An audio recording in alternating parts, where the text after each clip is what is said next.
Entonces hemos dicho que vamos a estar compartiendo Romanos 8, del 18 al 23. Voy a leer la palabra a la gloria de Dios. Dice así la palabra: Pues tengo por cierto que las aflicciones del tiempo presente no son comparables con la gloria venidera que en nosotros ha de manifestarse. Porque el anhelo ardiente de la creación es el aguardar la manifestación de los hijos de Dios. Porque la creación fue sujetada a vanidad, no por su propia voluntad, sino por causa del que la sujetó en esperanza.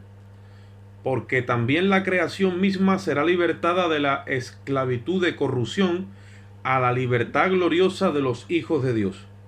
Porque sabemos que toda la creación gime a una, y a una está con dolores de parto hasta ahora. Y no solo ella, sino también nosotros mismos, que tenemos las primicias del Espíritu. Nosotros también gemimos dentro de nosotros mismos, esperando la adopción, la redención de nuestro cuerpo. Vamos a hacer una oración. Padre, te damos gracias en esta bendita hora, Señor. Alabamos y glorificamos tu nombre, Rey. Nos ponemos ante ti para que sea tu palabra, Dios mío, ministrando lo profundo de nuestros corazones en esta hora. Abre, ensancha e ilumina nuestro entendimiento por tu Espíritu, y danos a conocer y a entender tu voluntad en esta hora, Dios. Te damos gracias y en ti esperamos en el nombre de Jesús. Amén. Quiero compartir hasta donde Dios me permita el sentir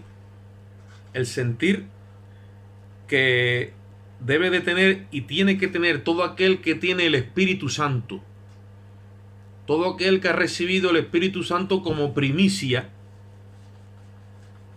como garantía, que la Biblia dice que es las arras, ¿vale? Del Espíritu, la garantía de lo que Dios nos ha prometido. Entonces, en ese sentir que el Espíritu envuelve o debe de envolver nuestros corazones, tenemos que hacer un símil de lo que la creación misma está sintiendo. El mundo le llama la naturaleza, o cómo está reaccionando la madre naturaleza o la tierra. Y Jesús, hablando de los últimos tiempos, dijo que cuando viniera todo esto sería como dolores de parto. O sea, la creación está gimiendo. Lo está haciendo a través de los terremotos, lo está haciendo a través de los tsunamis, lo está haciendo a través de cómo se está contaminando todo. Y eso que es lo que el apóstol Pablo lo asimiló. O sea, es un símil entre el sentir que tiene la creación con el sentir que tiene que tener la iglesia.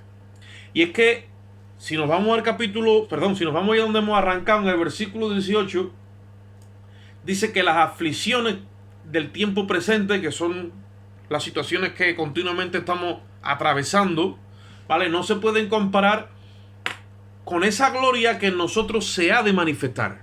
Ahí habla de dos términos: gloria y manifestación. Se cree y se entiende que cuando Adán estaba en el Edén, dice la Biblia, que al estar desnudo, él no se avergonzaba. Pero los entendidos en la materia, los eruditos, los estudiosos, hablan de que Adán estaba envuelto, como tenía una vestimenta que cubría, digamos, todo su ser. Se cree que era la gloria de Dios. Adán y Eva estaban envueltos en la gloria de Dios, ¿vale? Esa gloria los envolvía en un estado de inocencia. Cuando el hombre transgrede el mandamiento de Dios, el hombre se da cuenta de que está desnudo y es expulsado del Edén. Por eso dice la Biblia que por cuanto hemos pecado hemos sido destituidos de su gloria. Ha habido una destitución, y el hombre, cuando se ve sin la gloria de Dios, entra en esa desnudez y es consciente que ha transgredido la ley de Dios, ¿vale? Y ahora, para recuperar esa gloria, ha tenido que venir Cristo, derramar su sangre y formar en nosotros una nueva creación. Esa nueva creación se está formando dentro de todos y cada uno de nosotros, que tenemos el Espíritu como las primicias, o sea, como el anticipo de la nueva creación, ¿vale? Pues la nueva creación, no confundir los términos, la nueva creación, que es lo que Dios está haciendo dentro de la iglesia, un nuevo hombre, ¿vale? La nueva creación que ha empezado a crecer en nosotros, la naturaleza o la creación de aquí abajo, o sea, todo el planeta, ella sabe como testigo que eso se está formando dentro de nosotros. Esa nueva creación que ella misma fue testigo en el Edén, cuando Adán y Eva participaban de aquella gloria y aquella comunión íntima con Dios. Pues el apóstol Pablo está manifestando de que la creación gime porque está deseando de ver ese día donde se manifieste otra vez aquella gloria que tuvieron Adán y Eva en el Edén, vuelva otra vez eso a ser, pero ya de una forma perpetua, cuando Cristo se venga por su iglesia y se manifieste el nuevo hombre, esa nueva corporación completamente, el nuevo Adán y Eva es el postrer Adán con su iglesia. Y dice ahí la palabra en el versículo 19 que el anhelo que la creación tiene, dice que es el aguardar la manifestación de los hijos de Dios. Hay un día señalado por Dios donde eso va a volver a ser como al principio. Bueno, pues la creación está gimiendo dentro de ella misma, deseando de ver ese día.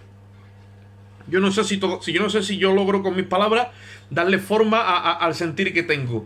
Y el apóstol Pablo quiere dejarnos claro que el mismo deseo que tiene la creación de ver ese día, lo tenemos que tener nosotros, que tenemos el Espíritu, dice.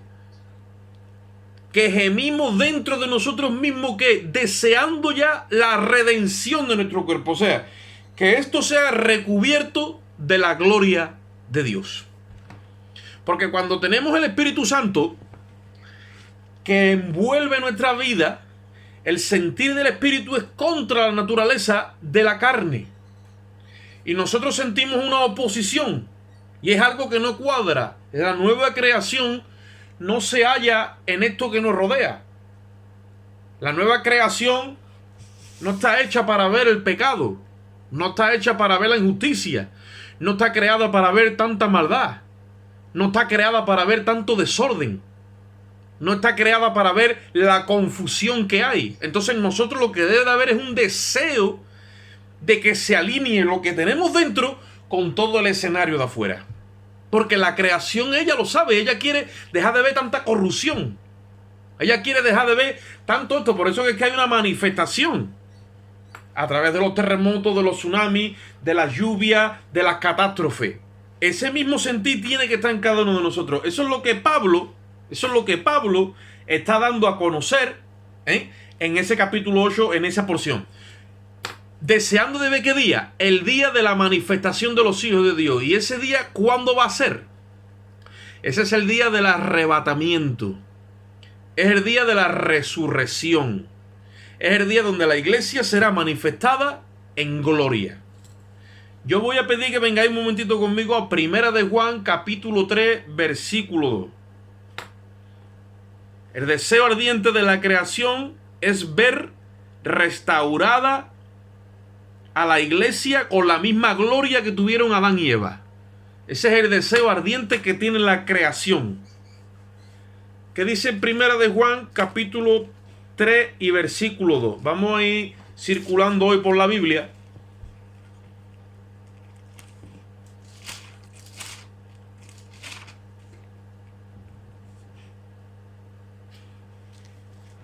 Voy a leer desde el versículo 1.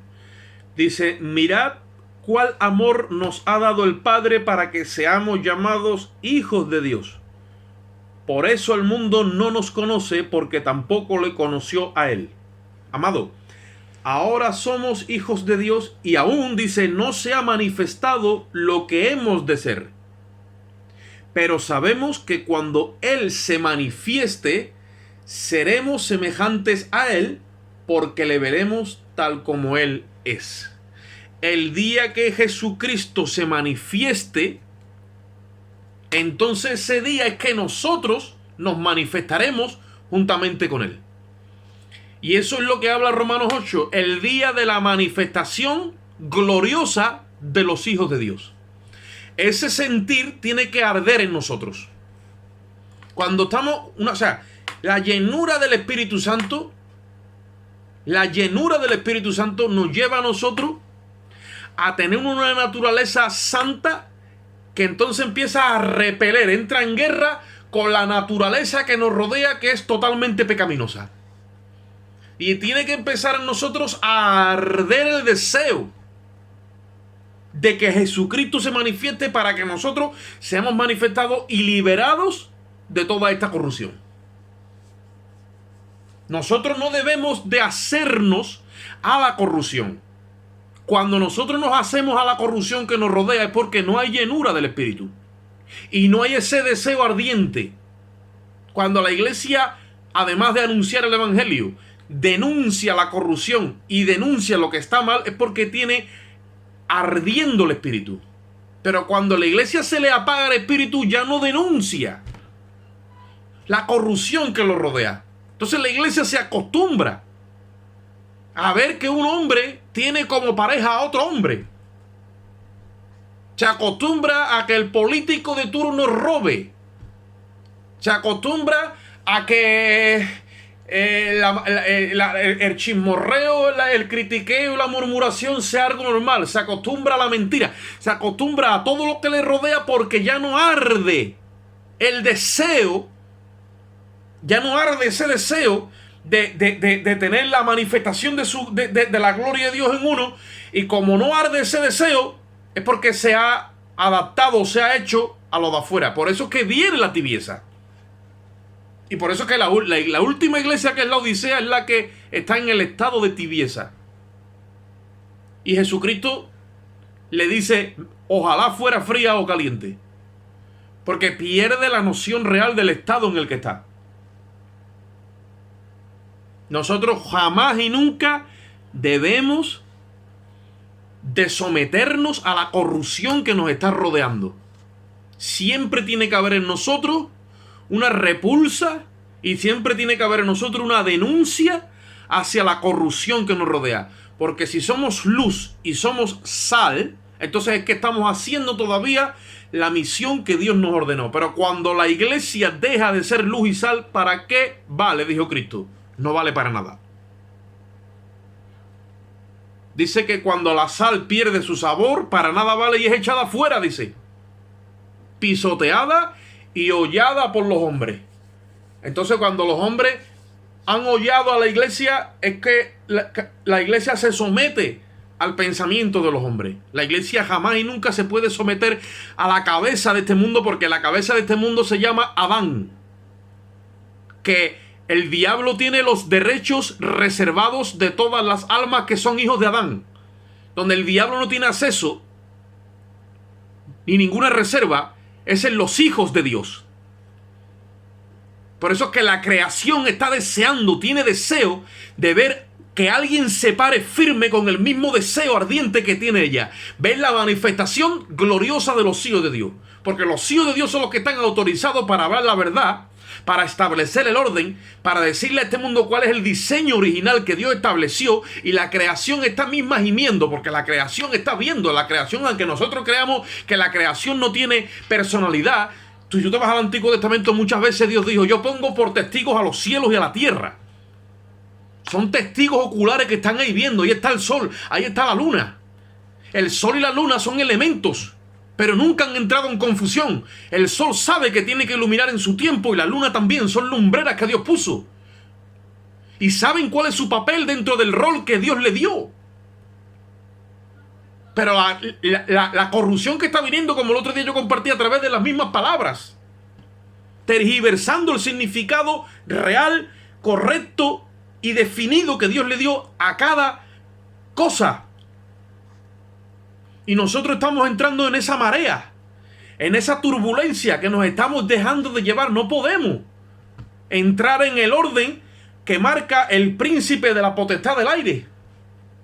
Él es el que marca la corriente de este mundo. La iglesia va en contracorriente.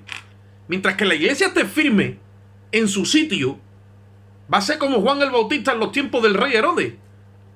El rey Herodes tenía mucho poder, pero cuando Juan hablaba, turbaba a todo el gobierno. Y a Herodes le decía: Herodes, esa mujer que tú tienes, Herodías, no te es lícito tenerla, porque esa mujer le pertenece a tu hermano Felipe. Y le hablaba a un rey que era idumeo. Los idumeos eran una mezcla de los samaritanos con los judíos, pero le decía acerca del adulterio. Juan el Bautista, un hombre que Jesús dijo que de los nacidos de mujer no ha nacido otro más grande que él. Ahora, en cuanto al reino de los cielos, el más pequeño en el reino, ¿vale? El más pequeño en el reino de los cielos es mayor que Juan el Bautista. ¿Por qué? Porque tenemos la revelación en nosotros mismos por el Espíritu. Tenemos la imprenta, el sello del Dios viviente. Sabemos cómo son las cosas. Tenemos que llevarlas a cabo. Entonces, el día que Él se manifieste, nosotros seremos manifestados con Él. Pero, ¿quién está deseando que llegue ese día? Aquellos que le arde en su espíritu cómo ver que todo se distorsiona y cómo todo es cambiado y todo el mundo permanece impasivo, digamos, impasivo hacia tanta confusión y distorsión, sabiendo que somos nosotros los únicos que podemos tener, digamos, voz y voto con autoridad para denunciar el pecado y denunciar lo que está en desorden. Cuando el Espíritu de Dios está ardiendo en un creyente, es imposible que ese creyente no se levante a hablar la verdad. Es imposible. Lo que pasa es que cuando a la iglesia se le mete el espíritu de cobardía, es porque ya ha perdido la llenura, porque se le ha filtrado la tibieza. Y nosotros no hemos recibido el espíritu del mundo para estar otra vez en temor, dice la palabra, y en esclavitud. El espíritu que nosotros hemos recibido es un espíritu que nos lleva es un espíritu de poder, de amor, y no es de cobardía, es de valentía. O sea, Dios te da osadía y ya tú no escatimas en lo que te pueda venir, porque tienes un deseo que sobreabunda sobre todos tus intereses o todo lo que te pueda venir. Es el deseo, el anhelo ardiente de la creación. Yo quiero ser ya redimido y quiero que lo que siento por dentro se corresponda con lo de afuera, pero todo este escenario también se alinea con lo de afuera. Yo no sé si a ustedes os pasa. Yo no sé si a ustedes os pasa. Pero yo cuando veo a dos hombres juntos, o dos hombres besándose, no sé, algo en mí se siente mal. Algo en mí no aprueba eso. Hay algo en mí que se duele, que se retuerce. Porque esa acción es una acción de rebeldía y de repulsa y de abominación hacia lo que Dios estableció. Vivimos en un mundo donde la ideología tiene más autoridad y más poder que la misma biología. Estoy colocando ejemplos por decir algo. Y yo estoy hoy queriendo tener un compartir de un sentir que tengo. Vengo como sintiendo que la iglesia ha perdido ese sentir o ese anhelo ardiente que la misma creación tiene. La creación tiene de que todo vuelva a su estado original. Gime. Ella dice que gime como el que tiene o como la que tiene dolores de parto. Hace un símil entre una cosa y otra. Está deseando de que la iglesia acabe ya de ser parida, porque la cabeza sí está allá arriba, pero el cuerpo está aquí abajo. Tiene que salir la iglesia y el cuerpo y se manifiesta ese nuevo hombre. La cabeza Cristo y el cuerpo su iglesia. El nuevo hombre creado según Dios. La creación está loca por ver esa creación, porque la creación fue hecha, la naturaleza, para ser el escenario de ese nuevo hombre creado. Y la iglesia está perdiendo ese sentir. Es como que se está filtrando. Hay una filtración, hay una pérdida de aceite, para que nos entendamos. En alguna parte tenemos que analizar, investigar, examinarnos y sellar todas las grietas que se han ido abriendo, porque todos son estratagemas del diablo. El apóstol Pablo dice: no ignoramos las maquinaciones del diablo. Si el diablo tiene a la iglesia en un sentir que no es el deseo ardiente de la manifestación de los hijos de Dios. Si hay muchas veces que yo hablo con mi esposa o con algunos hermanos, y cada vez que uno escucha cosas nuevas y ve cosas nuevas, llega un momento que uno dice: Dios mío, este no es mi mundo ya, que me saquen ya. Es que este ya no es mi mundo. Ni yo quiero adaptarme a este mundo. Me niego. Hay algo en mí que me niego. Yo ya veo las redes sociales, todo lo que sale. Yo no veo nada, pero todo lo que me entero que pasa por ahí. Y dice: bueno, el mundo se está idiotizando. El ser humano ya, el diablo le ha robado la capacidad de análisis. Ya nadie analiza nada por sí mismo. No tenemos libertad de pensamiento. Hay que hacer lo que todo el mundo hace. Ya el ser humano es un animalito, lleno de pasiones y desfogando pasiones por ahí. Nosotros debemos en esta hora de entender que hay un día que está preparado por Dios y está muy cerca. Porque cuando viésemos que la creación gime de esta manera... Mira, yo no me he metido mucho a investigar esto porque me he metido en la palabra y lo que tengo es el sentir, ¿vale? Pero si me meto a buscar datos, hoy día hay más terremotos que nunca en la historia. Al día de hoy. La intensidad de los terremotos que tenemos en los días de hoy no se ha dado nunca jamás. Los tsunamis que están viniendo y que van a venir, y la previsión que hay, nunca se han dado antes. Las desorbitaciones estas de frío y calor y cómo está todo descompensado, nunca se ha dado antes. ¿Sabéis por qué? Porque la creación ya está gimiendo a una con dolores de parto. Y nosotros tenemos que entender que ese día es el día que se está acercando. Es el día de la manifestación gloriosa de los hijos de Dios. Nosotros tenemos que mostrar esa repulsa. O sea, tenemos que identificarnos con nuestra verdadera naturaleza. Es la de adentro.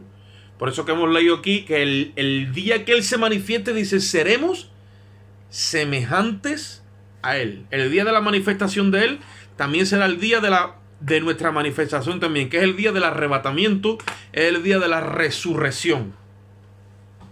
La resurrección lleva varias pautas, ¿vale? Y ahora lo vamos a ver. Vamos un momentito también a Colosenses capítulo 3, versículo 4. Colosenses capítulo 3, versículo 4.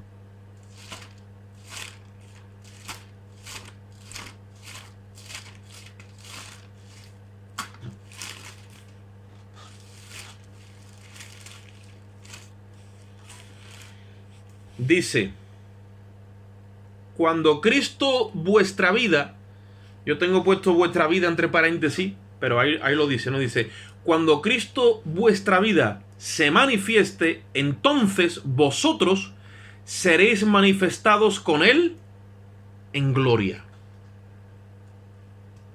La iglesia ha dejado de tener ese deseo ardiente de participar de la gloria de Dios. Después vamos a ver, y es como es una vestimenta que armoniza con el sentir que tenemos dentro si estamos en la llenura del Espíritu. Es ese sentimiento de pureza, de armonía, de lealtad a Dios, de serle fieles a Dios en nuestra moralidad. Por eso es que nos tiene que doler toda corrupción y toda inmoralidad. Y ahí he leído el 4, pero si leemos desde el 1, ¿vale? Pasa que el sentir no es meter caña, pero dice en el versículo 1, si pues habéis resucitado con Cristo, que ese es el que tiene la nueva naturaleza, dice, buscad las cosas de arriba, donde está Cristo sentado a la diestra de Dios, y poned la mira en las cosas de arriba y no en las de la tierra, porque habéis muerto y vuestra vida está escondida con Cristo en Dios. Cuando uno muere y resucita con Cristo, es cuando el evento de la cruz se te aplica a ti, ¿no? En vida, ¿no? El deseo de Dios es que tú recibas la herencia en vida, y para eso se tiene que registrar tu muerte cuando vienes a Cristo. Si eso es una realidad en tu vida, llega un momento que tú te empiezas a desprender de todos los intereses humanos que puede tener cualquier persona, en el orden en el que lo tienen las personas. Porque las personas no tienen revelación de nada, pues es normal que se aferren a las cosas de la tierra y todo lo que rodea al ser humano. Pero cuando ya uno ha llegado a la cruz y ha tenido esa revelación y ha sido muerto, uno empieza con esa nueva naturaleza a tener un deseo a buscar lo de arriba. Ahí lo dice. Buscar las cosas de arriba, donde está Cristo sentado a la diestra de Dios, y poner la mira allí, porque vuestra vida está escondida con Cristo en Dios. Si sigues leyendo para abajo, te va a hablar ahora de todo lo que tiene que morir en nosotros, que tiene que ver con las cosas de aquí abajo. Entonces dice, cuando Él se manifieste, vosotros entonces seréis ¿qué? Manifestados con Él en gloria. Yo tengo es un pesar que tengo, y es que la iglesia pierda el deseo de estar en la gloria con Dios. Si se filtra en nosotros la tibieza, porque nos acomodamos a este mundo y empezamos a ver normal lo que para Dios no es normal, si nosotros empezamos a ver lo normal, hay entonces una mezcla. Está mezclado lo frío con lo caliente, y el resultado es tibieza. Si nosotros no tenemos el sentir del Espíritu vivo en nosotros, tenemos que buscar que Dios nos agite, que Dios nos amarre, que Dios despierte otra vez ese sentir. Porque el sentir del Espíritu es contra el de la carne. Y cuando el Espíritu mira todo lo que le rodea, se duele. Porque está viendo una distorsión total de lo que Dios hizo. Y empieza ya a poner ese deseo de ser redimido, que te saquen de aquí. Ustedes han leído en Apocalipsis cuando dice, y el Espíritu y la iglesia, ¿qué dicen? Dice, ven ya, Señor Jesús. El Espíritu y la iglesia hablan un mismo lenguaje y dicen, ven ya, Señor Jesús. Esto sabemos que el único que lo va a arreglar eres tú. Esto ya no hay quien lo aguante. Ese es el sentir que tiene que tener la iglesia. Ahora, si la iglesia está feliz, yo no digo que no tengamos gozo ni tengamos paz, pero si la iglesia, cuando mira todo lo que le rodea, no siente, que hay un desalineamiento, que no, porque la inmoralidad, hermano, es terrible. Entonces, si la iglesia no siente ese deseo de ser redimida de aquí, es porque había una filtración. Es porque había una filtración. Mira lo que dice 2 de Corintios capítulo 5, versículo 2.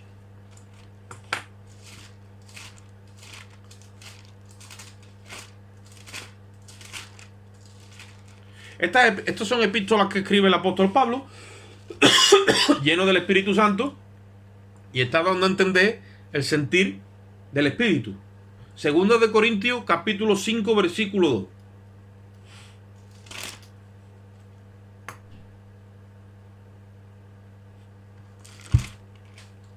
Dice, por eso y por esto también gemimos, dice, gemimos, deseando ser revestidos de aquella nuestra habitación celestial, pues así seremos hallados vestidos y no desnudos. Porque asimismo, los que estamos en este tabernáculo gemimos con angustia, porque no quisiéramos ser desnudados, sino revestidos, para que lo mortal sea absorbido por la vida. Mas el que nos hizo para esto mismo es Dios, quien nos ha dado las arras del Espíritu. Mira lo que Pablo está diciendo. Está hablando de que el sentir que tiene uno cuando está lleno del Espíritu no es ni siquiera que se quiere morir. Porque cuando uno se muere es desnudado. Dice, no queremos ser desnudados, sino revestidos de la gloria de Dios. Por eso ahora cuando vamos a ir al capítulo 15 lo dice claramente. Que los que han muerto en Cristo, esa gente sí han sido desnudados, y entonces luego Dios los tiene que vestir. Pero que nosotros que estamos aquí abajo, que ni siquiera vemos muerte, sino que automáticamente seamos revestidos de esa gloria. Y ahí lo dice. Porque dice, para que seamos hallados vestidos y no desnudos. Asimismo, los que estamos en este tabernáculo gemimos con angustia porque no quisiéramos ser desnudados, sino revestidos para que lo mortal sea absorbido por la vida. No es que yo me quiera morirme de este mundo, que pueden también ser sentimientos humanos. No. Es que quiero que se acabe ya esto. Y yo sé que esto se acabará con la resurrección de los muertos en Cristo. O sea, el día del arrebatamiento es que empieza a correr ya la etapa final donde Dios va a concluir ya con todo el problema que ha traído el pecado y la corrupción que hay aquí abajo. Porque si yo muero en Cristo, pues vale, yo me voy al descanso, pero sigue aquí la corrupción. Y entonces eso es lo que está diciendo. Y dice en el versículo 5, más el que nos hizo para esto mismo es Dios, quien nos ha dado las arras del Espíritu, que significa la garantía de que nosotros vamos a estar otra vez en esa gloria. Dice, así que vivamos confiados siempre, sabiendo entre tanto que estamos en el cuerpo, estamos ausentes del Señor.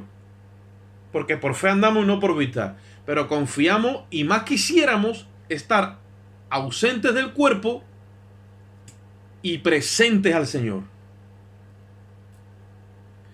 Yo he escuchado en los hermanos muchos, no, yo no me quiero morir. Yo no me quiero morir todavía. Yo no quiero... todo ese sentir. Es que todavía hay mucha humanidad en nosotros. No ha muerto la vieja creación. No estamos crucificados juntamente con Cristo. Y todavía entonces hablamos con la frecuencia de que parece, como hablamos el domingo, que estamos todavía degustando el árbol de la ciencia del bien y del mal. Ustedes saben que en ese árbol hay cosas que le pertenecen al bien, y eso muchas veces nos confunde. El querer tener nuestras propias decisiones, nuestra propia autonomía, nuestra independencia. Todavía cuando todo eso está vivo en nosotros, todavía hay residuos de Adán y del viejo hombre. El nuevo hombre es dependiente totalmente de Dios. El nuevo hombre ha entregado su voluntad a Dios. El nuevo hombre sabe que la voluntad de Dios le va a ser agradable. El hacer tu voluntad, dijo el salmista, me ha agradado. Porque sacrificio y ofrenda no quisiste, mas me diste un cuerpo. He aquí que vengo a hacer tu voluntad. El hacer la voluntad es lo mejor que nos ha pasado a nosotros y es la senda que Dios nos ha dejado por el Espíritu para tener un disfrute real de nuestra vida y una herencia en esa nueva identidad. Pero yo siento, ¿no? A lo mejor un sentir que tengo yo y no estoy correcto, no lo sé. Dios lo tiene que saber, o a lo mejor ustedes que están escuchándome. Estamos desalineados del sentir del Espíritu con el sentir real que tiene lo que nosotros entendemos que es el cuerpo de Cristo o la llamada iglesia. El sentir genuino va a caer en el seno de la iglesia. La iglesia que es iglesia tiene que acabar siendo preñada con el sentir del Espíritu. Tenemos que dejar que el sentimiento que tiene el Espíritu nos invada y someternos completamente a él. Porque si nosotros tenemos también nuestro propio sentir, tenemos nuestras propias opiniones, nuestras propias ideas, nuestras propias decisiones, y todo eso, entonces hay todavía un desalineamiento. Todavía no somos uno juntamente con Cristo. Jesús, antes de irse, oró de esta forma: Padre, que como tú y yo somos uno, así ellos sean uno con nosotros. Y uno significa un solo sentir, un solo mover, una sola cabeza, un solo pensamiento. La iglesia todavía no está alineada en esa mentalidad de Cristo. Por eso es que nosotros, aunque a lo mejor aparentemos otra cosa, debemos de hacer examen. O sea, examinaos vosotros mismos, dice el apóstol, si estáis en la fe o no. La iglesia que va a ser arrebatada y que está anhelando y deseando el día del arrebatamiento, es la iglesia que gime porque tiene las primicias del Espíritu. Es la iglesia que gime dentro de sí misma deseando ver el día de la redención. Primera de Corintios capítulo 15, ahí mismo donde estamos, pero un poco más atrás, en el versículo 51. Primera de Corintios 15.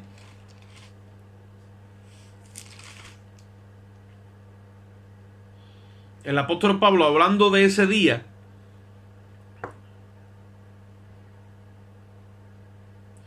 les habla de un misterio. Un misterio es algo que no se sabía. Él es el que lo revela. Y ese misterio es este. Dice que no todos dormiremos, pero que todos seremos transformados. Nosotros debemos de tener un anhelo de ser de una transformación real.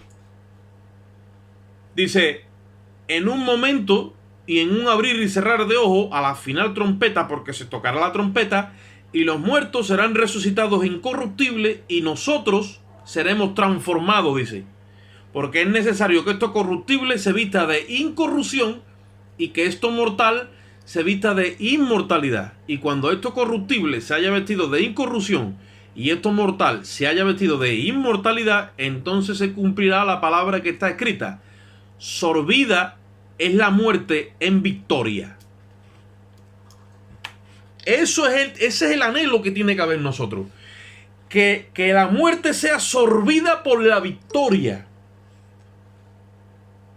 Por la victoria que hay en nosotros. Que haya que la gloria que se ha de manifestar en nosotros absuelva totalmente la muerte.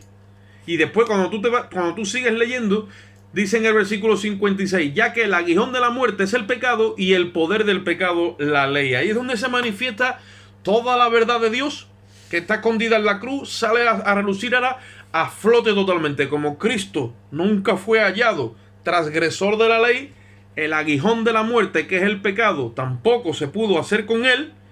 Por lo tanto, la muerte tuvo que soltarlo. Y nosotros, ese día, la muerte que supuestamente nos tiene que llevar, ese día es como que es repudiada, es sorbida. Ya no existe la muerte. Ya no existe la muerte para nosotros.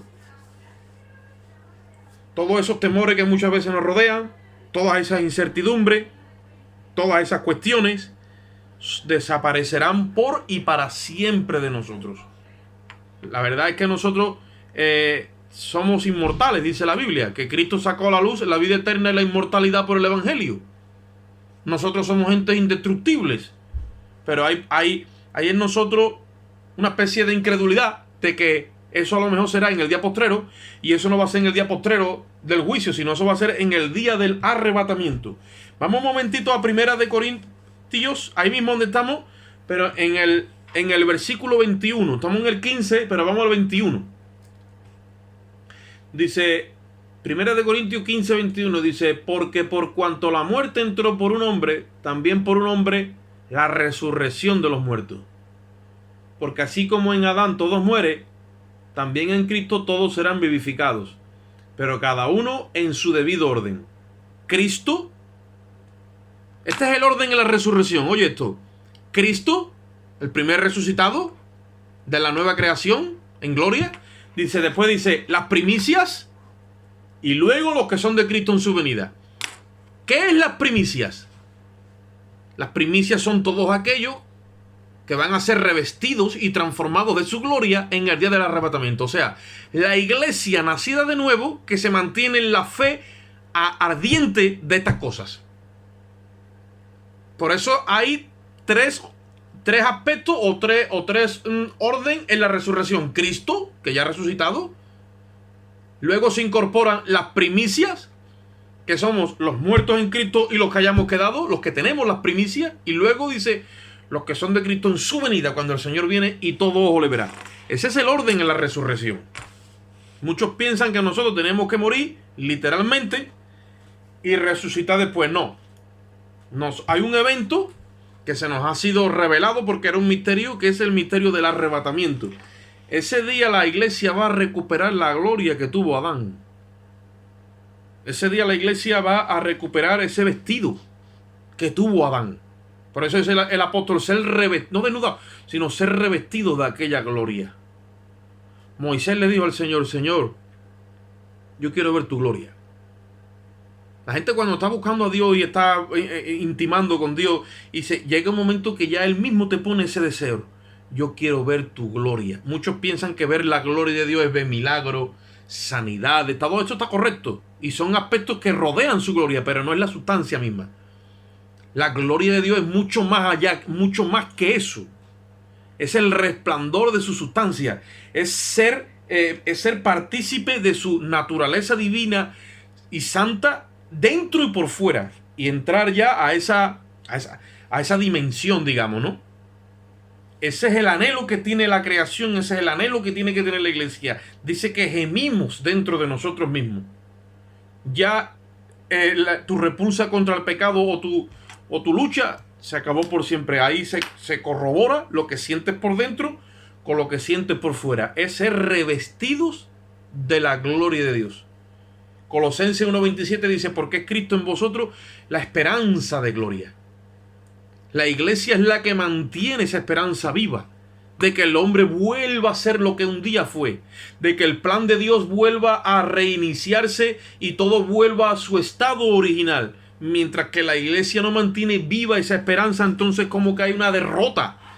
Es como que Satanás avanza, es como que es mentira todo, es como que nuestros enemigos tienen victoria. No, todo eso hay que llevarlo y suplantarlo debajo de nuestros pies. Dice la Biblia que Cristo ha sido plantado debajo de nuestros pies. Y el Dios de paz dice, pondrá en breve a Satanás bajo vuestros pies, porque ese es el lugar que Satanás tiene que tener en la iglesia. ¿Cuál es? Ahí pisado. Mas sin embargo la iglesia tristemente está cayendo en un orden que quien está pisándole la cabeza a la iglesia es el mundo. Y cuando el mundo le pisa la cabeza a la iglesia, dice Jesucristo que es como la sal que pierde el sabor, ya no vale más para nada. Entonces ahora son los hombres quien pisan la sal. Tú tienes que analizar tu pensamiento, tu moral, tu criterio, tu análisis, tu capacidad interna, a ver eso a quién le pertenece. Si eres un hombre libre o si estás suplantado a algo de esta tierra. Alguna ideología, alguna filosofía, alguna creencia, alguna cultura. Tienes que liberarte de todo. Te tienes que desnudar de todo eso para ser revestido de la gloria de Dios. Santiago 1:18.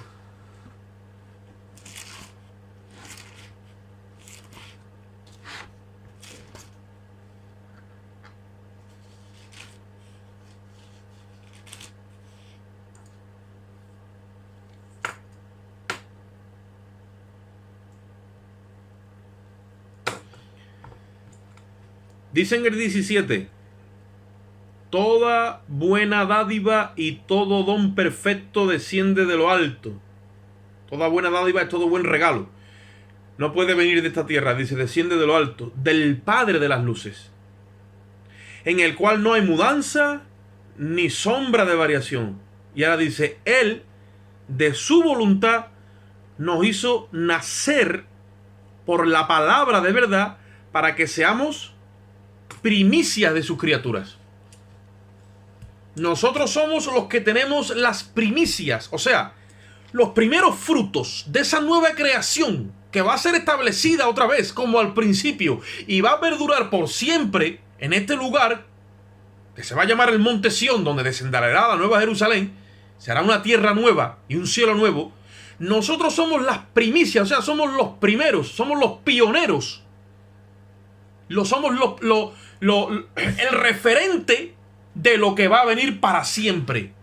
Y aunque veamos que todo este mundo está mal y que todo está en desorden y hay un caos y que parece que esto nunca se va a arreglar, nosotros no nos podemos conformar a eso. No conforméis este siglo, dice la palabra, sino transformados por medio de la renovación de vuestro entendimiento. Hay que venir a la palabra y hay que creerle a Dios. Y hay que saber que el cielo y la tierra van a pasar, pero que su palabra no va a pasar. Y que Dios llama las cosas que no son como si fuesen. Así entonces nosotros nos metemos en la verdad de Dios. Acordaros cuando hablamos el otro día de que vamos a alcanzar la herencia porque somos herederos. Y lo vamos a hacer aunque estemos bajo presión, upomone, esa paciencia. Y en medio de esa paciencia seguimos declarando la verdad de Dios. Cuando un cristiano hace profesión de fe de algo que Dios le prometió y lo creyó, y el cristiano va avanzando, aunque esté bajo presión, sigue caminando en pos de esa herencia, el cristiano homologa la palabra de Dios. Eso significa el término homologueo, que significa hacer profesión de fe. Por eso le dice Pablo a Timoteo, acuérdate de Jesucristo que hizo profesión de fe delante de Poncio Pilato. Nosotros tenemos que estar continuamente haciendo esa profesión de fe. Yo le digo muchas veces a la gente, y Omar, usted me había escuchado muchas veces, que aunque todo esté como usted, va a llegar el día que la tierra será llena del conocimiento de Dios, así como las aguas llenan la mar. Y que todo el mundo conocerá a Dios. Y aunque me vengan a mí que yo soy un retrógrado, un machista, un de esto, lo otro y todo lo que te digan, y un homófobo y todas esas tonterías, ¿vale? Porque el mundo se ha metido en un progresismo, entre comillas. Hay que decir varón y hembra, Dios los creó y punto. Ya no hay más género. La biología dice eso y la palabra de Dios también. Y yo también que estoy aquí para homologarla. Yo soy un ministro competente del nuevo pacto, autorizado y declarado por Dios para establecer las cosas en su lugar. El mundo que diga lo que quiera. Y si tienen que con nosotros hacerlo, si no, que nos van a coger, que nos van a pegar, que nos van a meter presos, que nos van a matar, pues mira, aligérate, ya estás perdiendo el tiempo.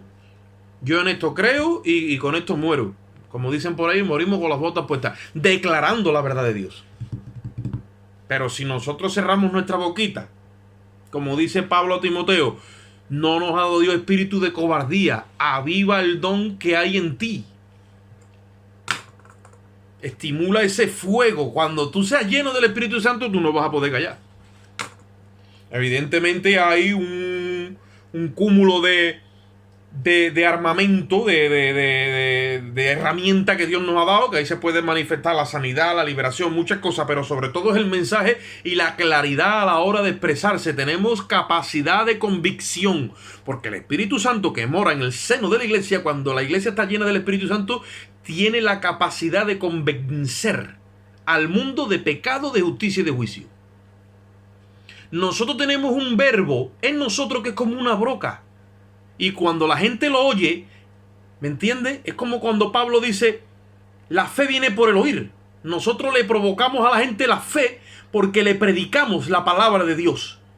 La fe viene por el oír y el oír, dice, por la palabra de Dios. Entonces esa broca llega un momento que le rompe dentro, porque esa broca es la palabra que viene viva y eficaz y separa el alma del espíritu. Las tinieblas están en el alma y la luz está en el espíritu. Hay una separación y entonces la gente empieza a recibir convicción de pecado y certeza de lo que tú le estás diciendo es la verdad.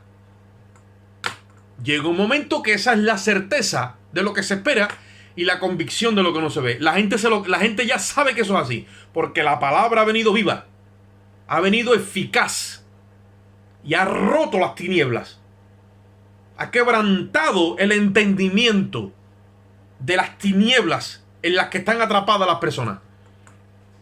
Dice el apóstol Pablo, de la misma forma que en el principio Dios dijo que se separase la luz de las tinieblas, dice, así resplandeció la gloria de Cristo en nuestros corazones.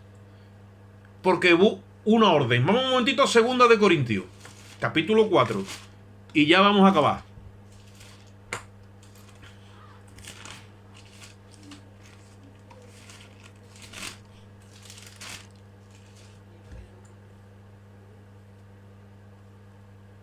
El evangelio es algo que no debe de estar encubierto, porque cuando la iglesia está llena del Espíritu, el evangelio es algo que es manifiesto. Jesús dijo que una ciudad no se puede esconder.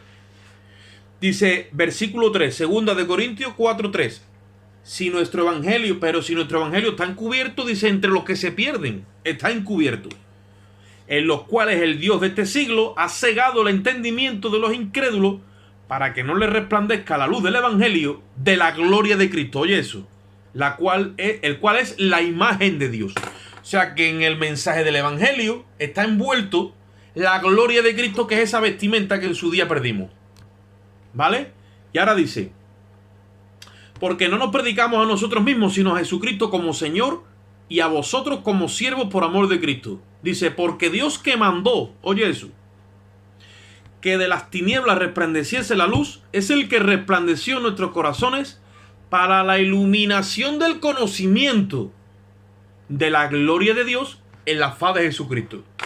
Entonces, si nosotros tenemos la palabra viva, porque en nosotros está ese deseo ardiente, y estamos homologando, haciendo profesión de fe, llega un momento que en nuestra prédica, porque no nos predicamos nosotros mismos, predicamos a Cristo, dice ahí, en nuestra prédica llega un momento que mandamos, tenemos esa autoridad porque homologamos la palabra. Entonces damos esa orden por el Espíritu en el verbo de la predicación, y llega un momento que dentro de esa mente que está en tinieblas hay un rompimiento donde se manifiesta se manifiesta la gloria de Dios para la iluminación del conocimiento. La persona recibe un roto y empieza a entender su condición de pecado, de justicia y de juicio, porque la iglesia está haciendo correctamente su trabajo. El diablo ha llegado a convencer a la iglesia de que ella no tiene tanta capacidad como la Biblia dice. Eso es mentira del diablo. La iglesia es el organismo más potente que existe sobre el planeta Tierra, y ella es la plenitud de aquel que lo llena todo y en todo. Ni las puertas del Hades, dijo Cristo, pueden prevalecer contra mi iglesia.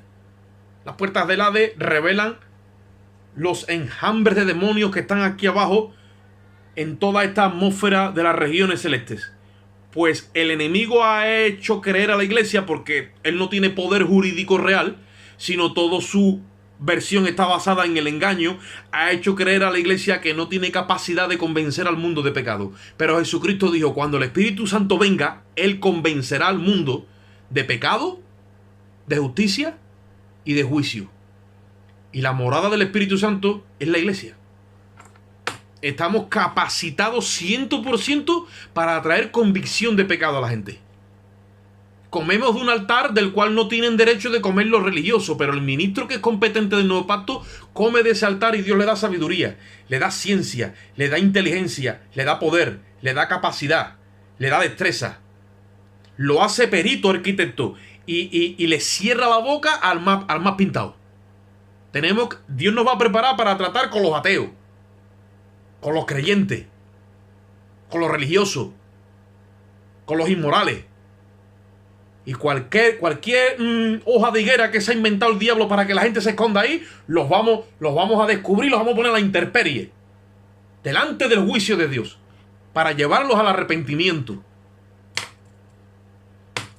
Y entonces, ¿qué pasa? Entonces que ese deseo que tenemos nosotros de que todo esto se acabe, pues o lo llevamos a la acción nosotros, o entonces nos tendremos que ir a la pregunta que hizo Cristo. Ya con esto acabo, que es una pregunta retórica porque él sabe la respuesta, pero la iglesia tiene parte de voluntad y de decisión en esa respuesta, y es esta: ¿hallará fe el Hijo del Hombre cuando venga a la tierra?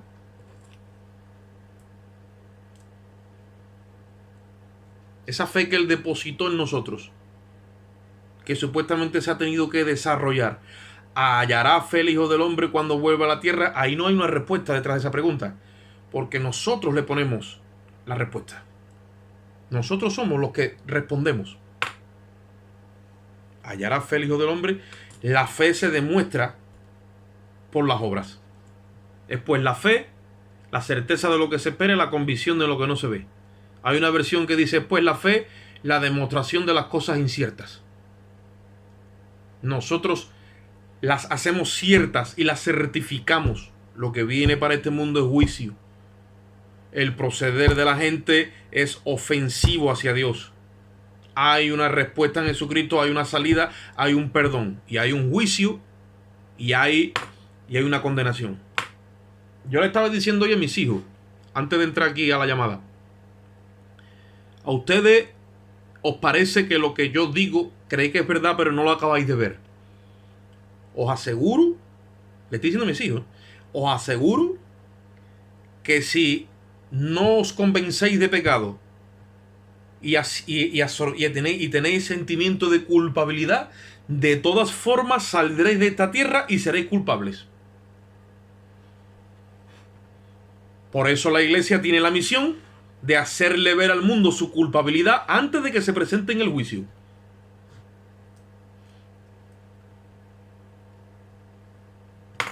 Dice la Biblia que desde Adán hasta Moisés, aunque no había ley, la muerte reinaba, porque había entrado el pecado. Pero donde no hay ley no se puede inculpar de pecado. Por eso Dios nos ha dejado a nosotros la ley, para tener capacidad de inculpar de pecado a las personas. Y hay que empezar a presentar a la gente ese código moral. Eso de que a mí me da igual, yo paso de todo, yo no creo en Dios, me importa un pepí, y todas las cosas que uno tiene que escuchar diariamente, eso se tiene que acabar. Tenemos que tener un verbo tan afilado, una capacidad que cuando disparemos una palabra homologada por Dios, esos sean dardos encendidos que se le claven a las almas por ahí para adentro, y no haya otro efecto que con el tiempo esas vidas vengan al arrepentimiento buscando justicia en Jesucristo. Yo os invito a que estudiéis, si podéis, la historia de la Reforma en Europa, donde hombres con base calvinista, llámese Charles Finney, llámese John Wesley, llámese todos esos reformadores, esa gente no tenía mucha fe en la sanidad y en la liberación de los endemoniados. Ahora Dios les dio un verbo que cuando predicaban a esta gente, la gente iba llorando al altar, buscando salvación, arrepentidos de sus pecados. De hecho, y está bien, que ellos se identifican con Juan el Bautista, porque Juan el Bautista no hizo ni un solo milagro, pero llevó al arrepentimiento a la nación de Israel y preparó el corazón del pueblo para la llegada del Mesías. Entonces, por eso se identifican con bautistas. Ellos dicen que son bautistas, no seguidores de Juan el Bautista, pero en su ministerio sí. La iglesia tiene ese verbo todavía, lo tiene vivo. Lo tiene vivo. Lo que pasa es que ha perdido el filo. Pero tenemos esa espada. Esa espada hay que ponerla ahí a trabajar. Y hay que sacarle filo. De la misma manera que la espada vaya afilándose, se va afilando tu espíritu con ella. Y tú empiezas a atender el mismo espíritu de Cristo, para que resurja un pueblo santo, para que resurja un pueblo real, lleno de amor, pero que no tolera el pecado. Que ama el pecado, pero que no tolera. Que ama al pecador, pero que no tolera al pecador en su pecado, porque para eso Dios ha provisto el sacrificio de Cristo. Amén. Padre, te doy gracias, Dios mío, en esta hora por tu infinito amor y tu misericordia. Te doy gracias por cada hermano aquí presente y por lo que hayan de escuchar y compartir. Yo te ruego que tú penetres, Dios mío, con tu espíritu el sentir que hubo en Cristo para que también lo haya en nosotros, Dios mío. Rompe, Padre, todo lo que queda del hombre viejo, Señor. Que se quede crucificado juntamente con Cristo para poder en esta hora, Señor, servirte en la justicia y llevar a cabo aquello que tú nos has encomendado, Dios mío. Levanta de cada hermano a ministros competentes del nuevo pacto, Señor. Te lo rogamos y te lo pedimos y en ti esperamos siempre en el nombre de Jesús. Amén.